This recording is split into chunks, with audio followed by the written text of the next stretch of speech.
मित्रों नमस्कार। आज के विषय में एक मेरा अंग्रेजी का स्टेटमेंट है जो आपको तुरंत मिल जाएगा और हिंदी का स्टेटमेंट कोई पौन घंटे में लोड हो जाएगा हमारे वेबसाइट पर। मित्रों, आज का एक महत्वपूर्ण विषय ये है कि शिकागो की कोर्ट ने तहफ़्फ़ुर हुसैन राना को एलईटी का एक कॉन्स्पिरेटर पाते हुए भी डेनमार्क की एक आतंकवादी घटना में उनका इन्वॉल्वमेंट पाते हुए भी 26/11 के मुंबई आतंकवादी हमले में उनको निर्दोष पाया है। आपको मालूम है कि इस ट्रायल में प्री बार्गेन के कारण डेविड हेडली ने बहुत सारे अपनी टेस्टिमनी दी थी, गवाही दी थी कि किस तरह के आईएसआई के कैप्टन इकबाल और बाकी पदाधिकारियों ने ट्रेन किया था। पाकिस्तान की नेवी ने भी आतंकवादियों को ट्रेन किया था, आप लोगों को ये मालूम है। अमेरिका में जो FBI है, फेडरल ब्यूरो ऑफ इन्वेस्टिगेशन, वो इस पूरे मामले को प्रोसिक्यूट कर रही थी।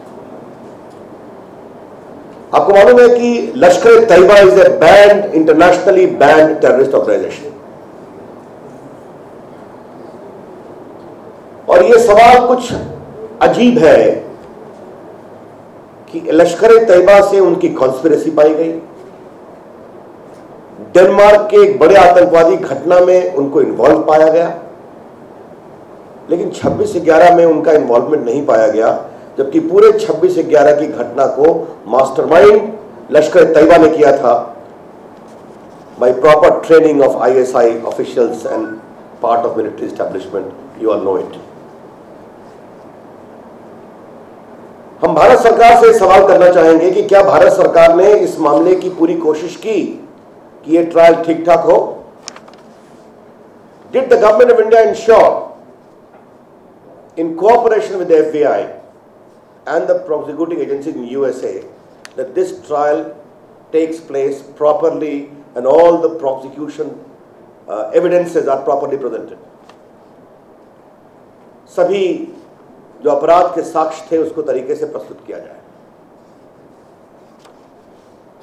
The country is certainly entitled to know whether the acquittal of Tahफ़्फ़ुर Hussain Rana in 26/11 Mumbai attack was the part of a deal between the FBI and the ISI.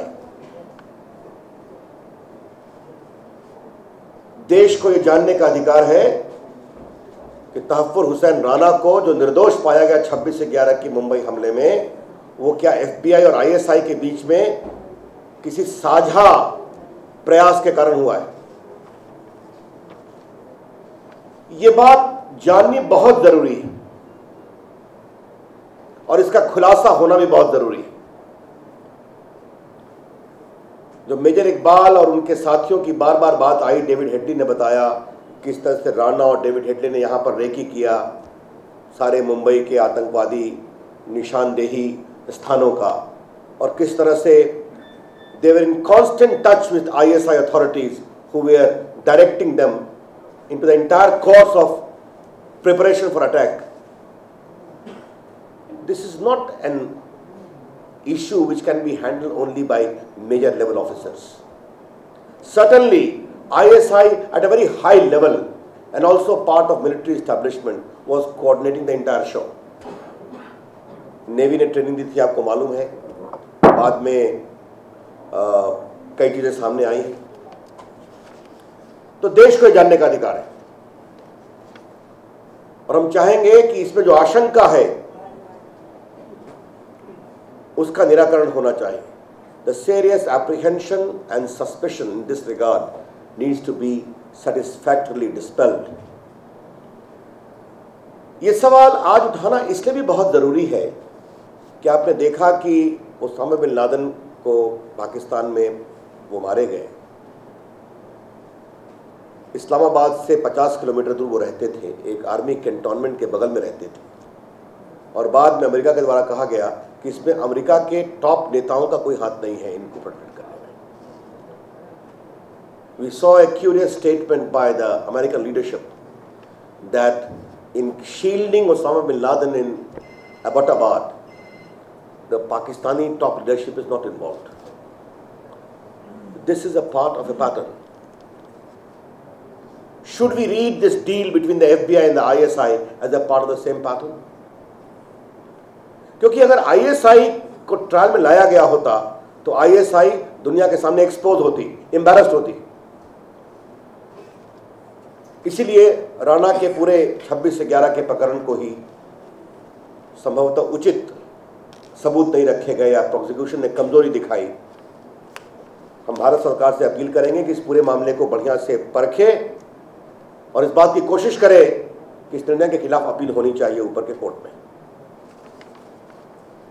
एक बात मुझे और कहनी है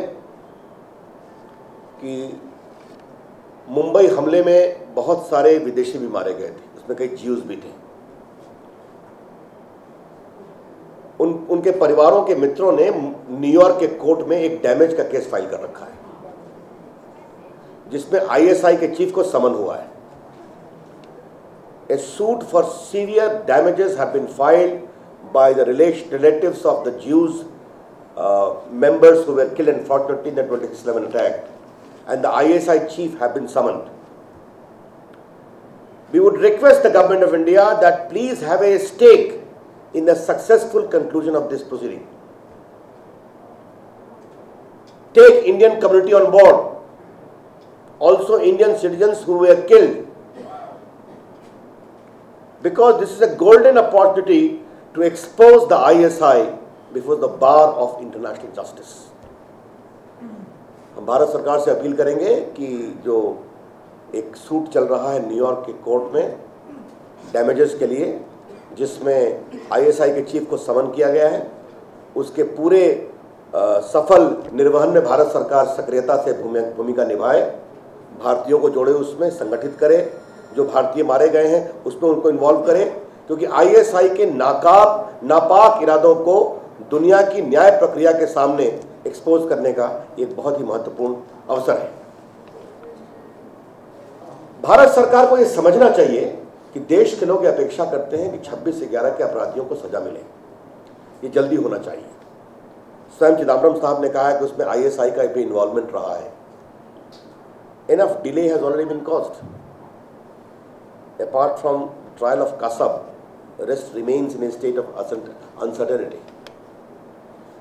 इसमें भारत सरकार को गंभीरता से और प्रामाणिक पहल करनी चाहिए, नेशनल लेवल पर, इंटरनेशनल लेवल पर।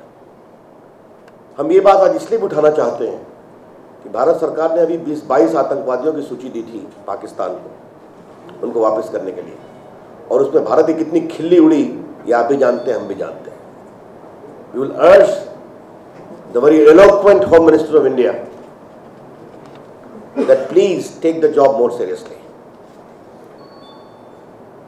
आज आतंकवादी जो मुंबई के हमले में अपराधी हैं उनको दंडित किया जाए, देश की अपेक्षा है, और भारत के सरहदों पर पाकिस्तान के आतंकवादियों के गंभीर खतरों के दोबारा संकेत भी मिल रहे हैं। हम अपेक्षा करेंगे कि भारत सरकार इस दिशा में प्रभावी और प्रामाणिक कार्रवाई करेगी ताकि देश सुरक्षित रह सके। That's all, friend.